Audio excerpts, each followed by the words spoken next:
So we have two pairs of Javan green magpies in the zoo here. We had one of our pairs on a nest. Soon enough then we started to hear chick noises and see the parents' behaviour changing and start taking insects to the nest. These birds, they're new to being in captivity, so they can be a little bit more sensitive, and so we're always conscious that something might put them off. We were monitoring the pair and we could see that there was a few issues with the adults and the chicks, so we took it and we began hand rearing it in around April, May time. A Javan green magpie gives the clue is that it's a corvid. Corvids are sensitive, they're intelligent and they're smart and they learn. And what we don't want for this sort of project is a bird that is seeing a human being as a friend. We consulted with Chester Zoo, who have also done this, and Prague Zoo, who have reared from chicks, and we used our experience on the Chef project basically. And that meant that for hand rearing, and it was an emergency situation, so it was very sort of last minute affair, we had to use a sock puppet. So the idea being is that when we normally hand feed, you're hand feeding with tweezers, and the chicks, when their eyes are open, can see a hand basically in you. So what we have to do is disguise that hand.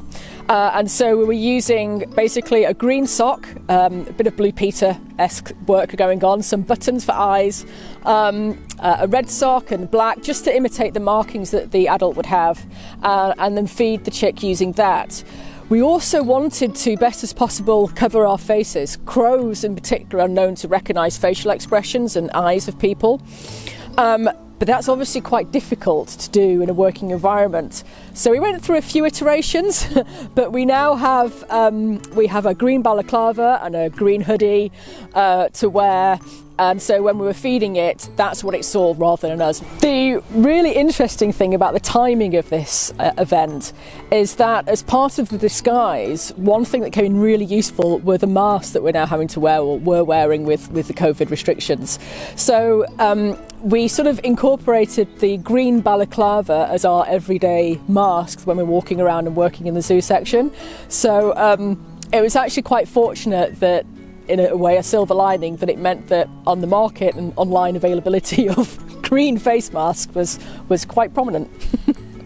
We were super excited as ever when we know that the Javan green magpies have finally got a chick, got to that stage, because obviously there's that period beforehand of, are they going to stay incubating the egg? Is the egg going to get damaged in some way? So to see the chick was great.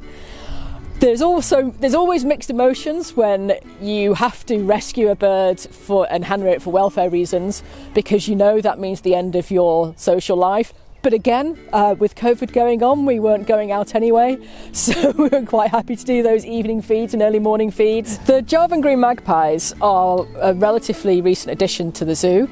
They were brought in around 2016. It's all part of our work that we're trying to do out in Sumatra, with rewilding of the forests out there, working in association with the Sumatran Orangutan Project. We're trying to build a haven as a bird sanctuary.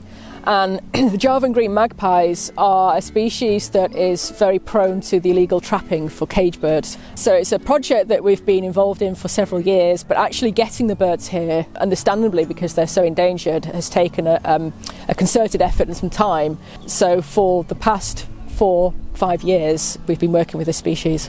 It's really great that we are breeding the magpies. Ideally, it would be parent breeding rather than us having to do the hand rearing. But every little helps, because the idea is that we're trying to get a breeding program in place, having that safety population, but also learning from them about what skills are needed for the hand rearing that can be then applied in the haven over in Sumatra.